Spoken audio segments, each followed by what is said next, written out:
Assalamualaikum warahmatullahi wabarakatuh. Kawan-kawanku dimanapun Anda berada, berjumpa kembali bersama saya di Anis Fauzi Channel ya.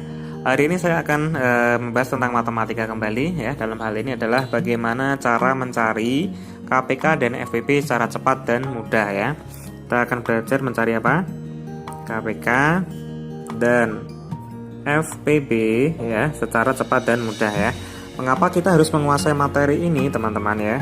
Kenapa? Karena materi ini sudah digunakan ya, mulai dari SD ya, akan digunakan lagi nanti waktu di SMP ya, SMA, bahkan nanti sampai perguruan tinggi ya, gitu teman-teman. Jadi penting sekali untuk menguasai materi ini agar kita lebih lancar lagi nanti di dalam mempelajari bab-bab ya selanjutnya ya di bidang matematika, gitu ya. Nah, ada 3 cara teman-teman ya, 3 cara mencari KPK dan FPB ya.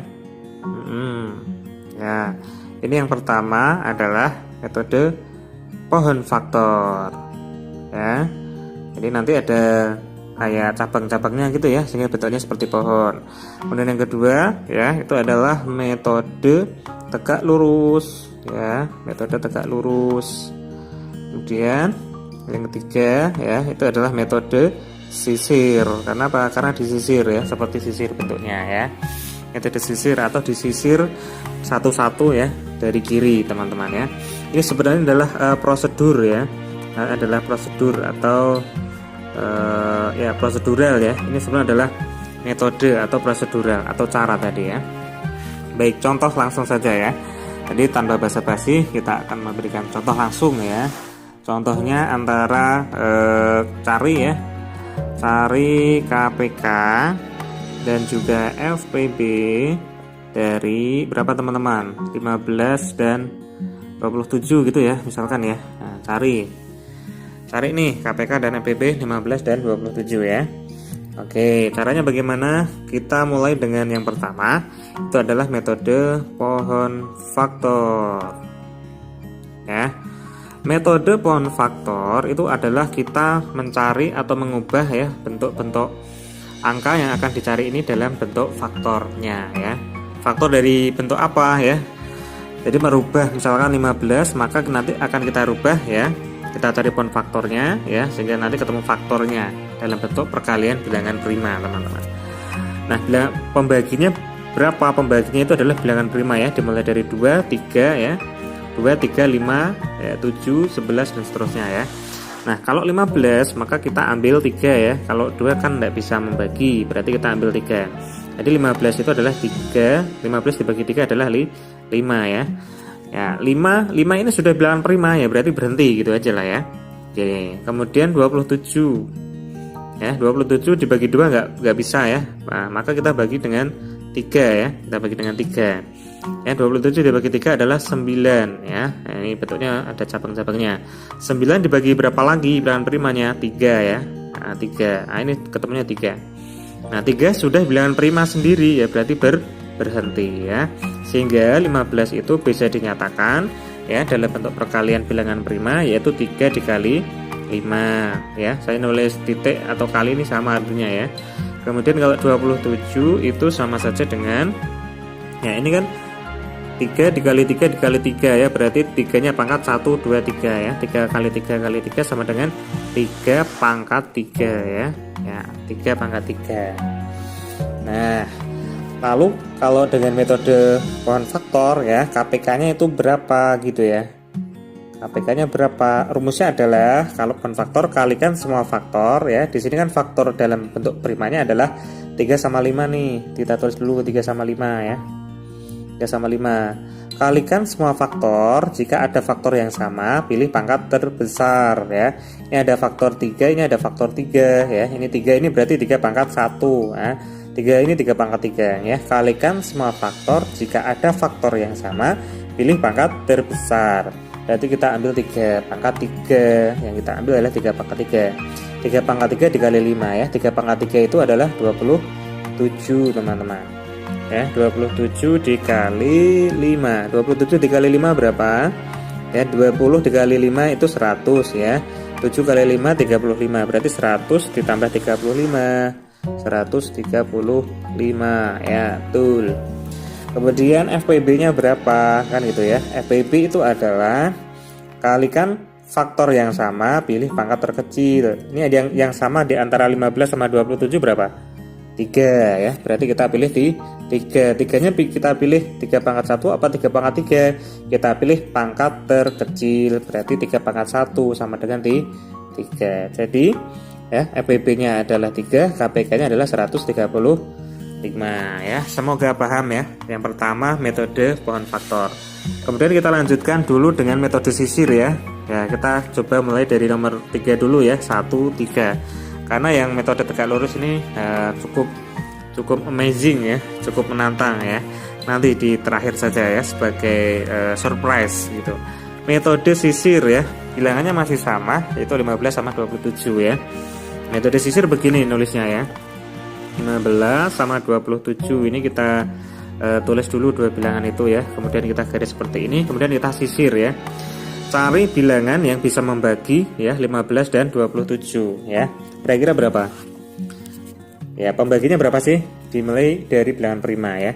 Dimulai dari 2, nggak bisa ya. 2 dibagi 15, 15 dibagi 2 nggak bisa. Berarti kita pilih 3 ya. Nah, 3 bisa membagi salah satu atau keduanya ya. 3 dibagi 15 ya, dibagi 3 itu dapat 5 ya. Kemudian 3 membagi ya 27 ya, berarti mendapat 9 ya. Ternyata 3 bisa membagi semuanya ya, bisa membagi 15, bisa membagi 27 ya. Sehingga kita lingkari kalau bisa membagi semuanya. Nah, sekarang antara 5 sama 9 ya, yang bisa membagi berapa? Kita bagi 5 dulu ya. Coba kita bagi 5. 5 bagi 5 1 ya. 5 bagi 9 ya, 9 dibagi 5, maaf ya. 9 dibagi 5 kan enggak bisa ya, karena bukan faktornya, sehingga ditulis 9. Nah, kan gitu.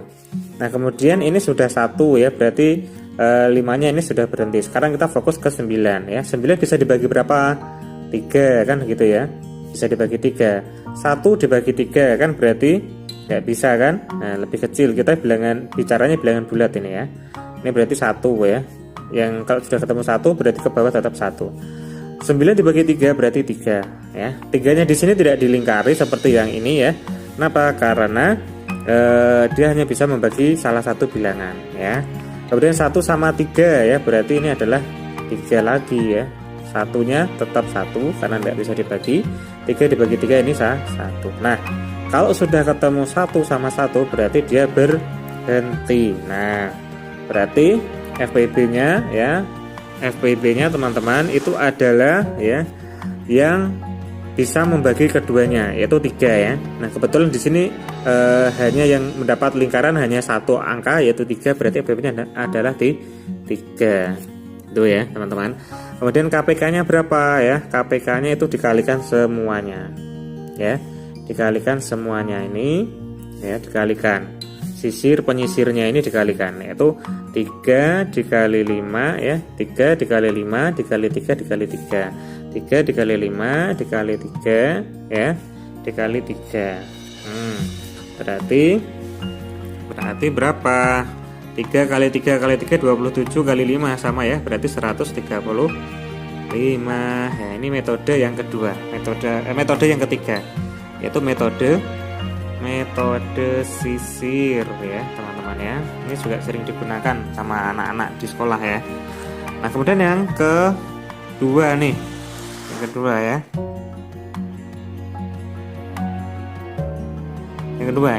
Yang kedua kita lanjutkan. Metode tegak lurus yang katanya surprise tadi ya. Metode tegak lurus ya. Misalkan ini 15 sama 27 ya. Jadi ini prosedural ya. 15 sama 27 cari bilangan yang bisa membagi keduanya. Dimulai dari 2. Dimulai dari bilangan prima 2 ya. 2 nggak bisa ya. Berarti kita 3 di sini ya. Nah, nanti 15 dibagi 3 dapat 5. Kemudian 27 dibagi 3 dapat 9. Nah, 5 sama 9 bisa dibagi bilangan yang sama berapa? Nggak ada ya, berarti 1. Nah, ini ya, berarti ini tegak. Ini lurus. Jadi kalau sudah ketemu 1 ya, berarti berhenti. Ya. Berarti sini 3 ya, sini Ini 3, di sini 1. Kenapa? Karena 5 sama 9 itu hanya bisa dibagi sama 1 ya. Tidak ada bilangan 2, 3, nggak ada ya, bilangan prima yang bisa membagi 5 sama 9 ya, nggak ada. Nah, FPB ya, kata penemunya ya, penemunya ini Paman Apik kalau tidak salah ya. FPB itu yang tegak ya. Tegak itu berarti yang ini ya. Ya, tegak ini berarti ini, teman-teman. Jadi 3 dikali 1 sama dengan 3 kan gitu ya. Nah, tegak lurus, tegakkan keadilan, luruskan niat ya, kata Paman Apik ini ya. Kemudian kalau lurus itu berarti ya, KPK yang lurus itu berarti 5 kali 1 kali 9 ya. 5 kali 1 kali 9 ya, atau satunya di APK ini berarti 45 kan gitu ya. Lah KPK itu adalah tegak lurus ya. Tegak dikali lurus, tegakkan keadilan, luruskan niat.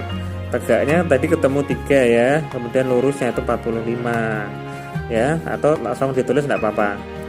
Atau kalau mau dijabarkan berarti 3 dikali ya, tegaknya 3, lurusnya adalah 5 dikali 9 ya. Nah, 5 kali 9 45. 45 dikali 3 adalah 135 ya. Gitu ya, teman-teman ya. Oke, paham ya? Semoga ya. Oke. Kita akan jeda dulu untuk bagian yang kedua, untuk latihan yang kedua ya. Kita cukupkan sekian dulu ya. Kita akan lanjutkan di part yang kedua. Terima kasih ya. Tetap ikuti channel ini agar teman-teman mendapatkan update video terbaru.